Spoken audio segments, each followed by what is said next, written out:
યુરોપની એક કબ્રસ્તાનમાં લખ્યું હતું, લોકોની કબર હોય ને, કબર પર નકર નામ લખ્યા હોય, બીજું તેજું કાંઈ લખ્યું હોય, પણ એક કબર ઉપર લખ્યું હતું, કેમ કે હું માં છું.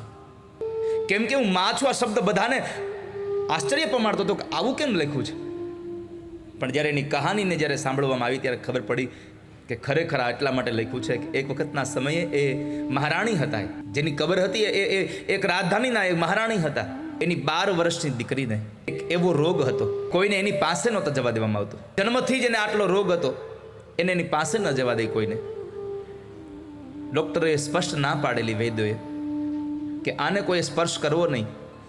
એની બહેનપણીઓની સાથે રમવાના સમયમાં બરાબર એને ઘરમાં પૂરીને રાખવામાં આવે દીકરીને.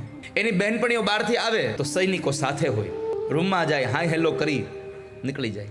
માં રોજ એને મળવા જાય ત્યારે ડૉક્ટરોની ખાસ આજ્ઞા હતી કે જ્યારે એની માં એને મળવા જાય ત્યારે સૈનિકોએ ખાસ હારે રહેવું, કારણ કે એ માં છે એ સંતાનોથી બહુ દૂર ન રહી શકે.